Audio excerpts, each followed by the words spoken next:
लोकसभा चुनाव को लेकर जिस तरीके से बीजेपी फुल एक्शन में है, वहीं उनके छोटे से लेकर बड़े नेता भी जिले में जाकर बूथ अध्यक्ष बूथों में जाकर जो कार्यकर्ता हैं उनसे बैठक कर रहे हैं और बैठक के साथ साथ जो है यहाँ की जनता से भी रूबरू हो रहे हैं। बीजेपी ने संकल्प पत्र जारी किया है, जिसको लेकर आज जो है कानपुर बुंदेलखंड के अध्यक्ष प्रकाश पाल जी हैं, उनसे बात करते हैं। सर, जिस तरीके से बीजेपी ने संकल्प पत्र जारी किया है, क्या लगता है जनता के बीच कितना प्रभाव पड़ेगा? देखिए, 2014 और 2019 में देश की महान जनता ने मोदी जी को आशीर्वाद दिया था और दोनों सत्रों में उन्होंने जो जो वादे किए थे, जो संकल्प पत्र में थे, उन सब को शत प्रतिशत पूरा करने के लिए उन्होंने काम किया है और जनता को भरोसा है कि ये मोदी की गारंटी है कि जो वो संकल्प लेते हैं उसको पूरा करते हैं। और मोदी जी ने आज संकल्प जो विकसित भारत 2047 तक बनाने का उन्होंने लक्ष्य रखा है, भारत को तीसरी बड़ी अर्थव्यवस्था बनाने का रखा है, विश्व स्तरीय इंफ्रास्ट्रक्चर और सामान्य आदमी, युवा, महिला, किसान और अनुसूचित वर्ग के जो हमारे लोग हैं, श्रमिक हैं, इन सबका कैसे जीवन स्तर सुधरे, उन सब का एक विकसित भारत में जो लोग रहे वो सारी सुविधाएं उनको उपलब्ध कराएंगे। ये उनका संकल्प है, ये उनकी गारंटी है। विपक्ष ने भी, अगर समाजवादी पार्टी की तरफ से भी घोषणा पत्र जारी किया गया, तमाम योजनाएं हैं उनके तरफ पे, तो क्या लगता है कि बीजेपी इस बार 3.0 को लेकर जो यहाँ पर जो है संकल्प पत्र जारी किया, उनके प्रभाव से बड़ा है? देखिए, वो भी जानते हैं, देश की जनता भी जानती है कि संकल्प पत्र पूरा तो तभी होगा जब सरकार बनाएंगे, और सरकार बनाने के लिए समाजवादी पार्टी कहाँ है? कितने उनके सांसद पिछली बार जीते? मात्र 5 सांसद जीते थे। अब की वो शून्य होने वाले हैं। 80 की 80 सीटें भाजपा की आएंगी उत्तर प्रदेश में, 400 के पार मोदी जी। तो जो संकल्प मोदी जी कर रहे हैं, वो जान रहे हैं कि उनको सरकार में आना, उनको पूरा करना है, और इनको तो बेकार में गलतफहमी है और उनको इतने कहेंगे कि वो कुत्ता पाल लें, बिल्ली पाल लें, लेकिन ये गलतफहमी मत पालें कि वो सरकार में आ रहे हैं। इसलिए कोई झूठे वादे जनता से ना। एक सवाल और है, बदायूं से लेकर बदायूं में भी सीट बदली जा रही है समाजवादी पार्टी की। अब आदित्य यादव लड़ रहे हैं। तमाम जगह पर ऐसी सीटें हैं जहां पर समाजवादी पार्टी बराबर जो है टिकट बदल रही है। मैनपुरी का अभी टिकट जारी नहीं किया है। अपनी क्षेत्र भी जो है कन्नौज से लगता है। तो क्या लगता है कि समाजवादी पार्टी कहीं ना कहीं घबराई हुई है बीजेपी से? देखिए, वो जान रहे हैं, समाजवादी पार्टी का हर उम्मीदवार वो जान रहा है कि चुनाव जीतना नहीं है। तो 2 कारण है बस, केवल टिकट। अब ये लोगों का, पार्टियों का एक एजेंडा है कि कौन पैसा ज्यादा दे दे उसको टिकट दे दे, और पार्टियों का केवल चंदा इकट्ठा करना है।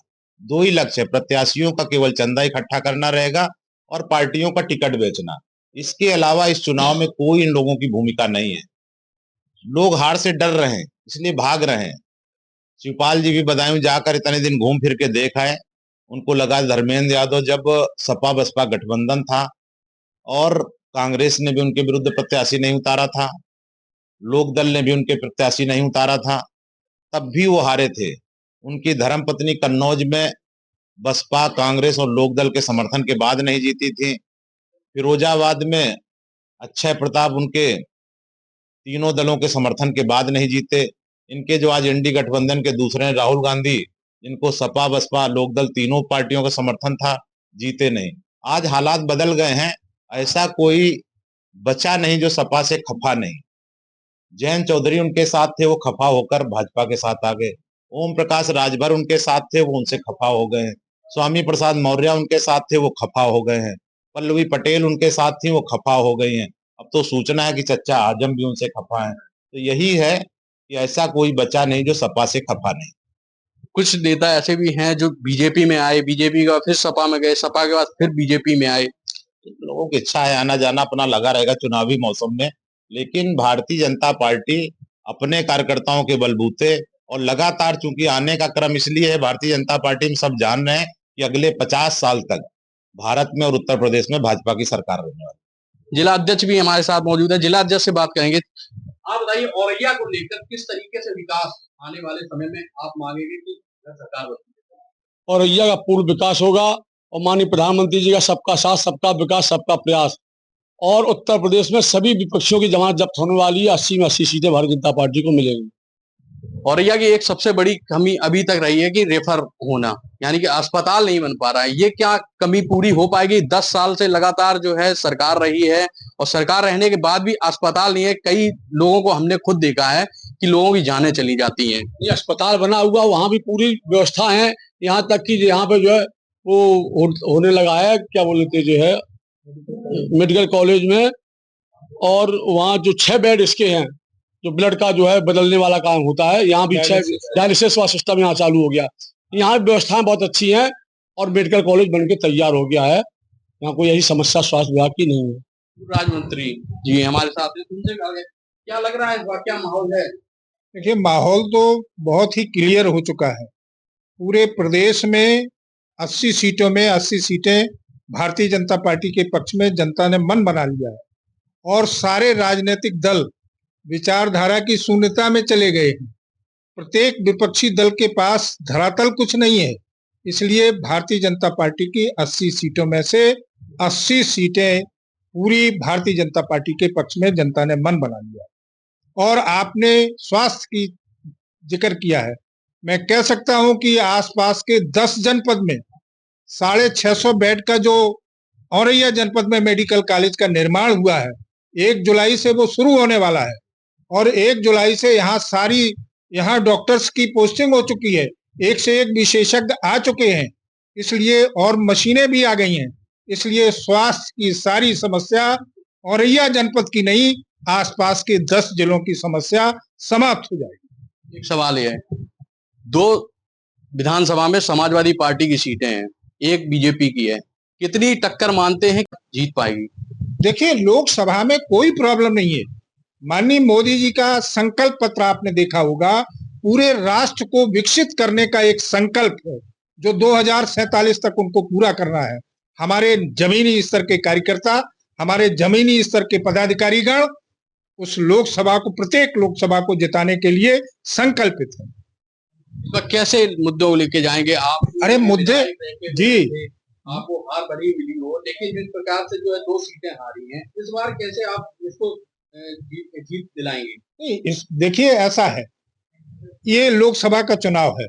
लोकसभा के चुनाव में जनता ने जो फैसला किया है, पूरे देश में, प्रदेश में नहीं, पूरे देश में एक ऐसा वातावरण तैयार हुआ है कि भारतीय जनता पार्टी के अलावा और कुछ दिखाई नहीं देता है। जनता को कुछ भी नहीं दिखाई देता है। राष्ट्र के विकास के लिए संकल्पित होकर के, एकजुट होकर के सारी जनता भारतीय जनता पार्टी के पक्ष में वोट करने जा रही है।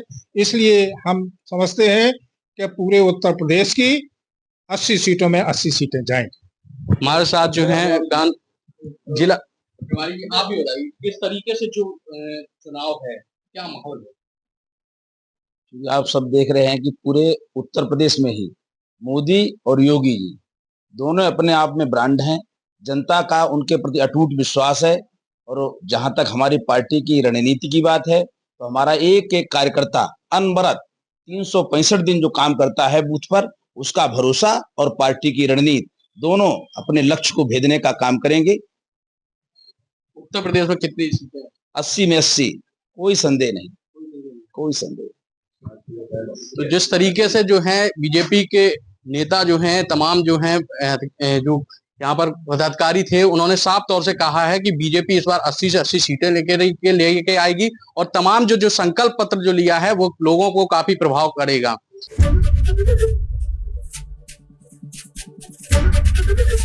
एबीपी गंगा, खबर आपकी, जुबान आपकी।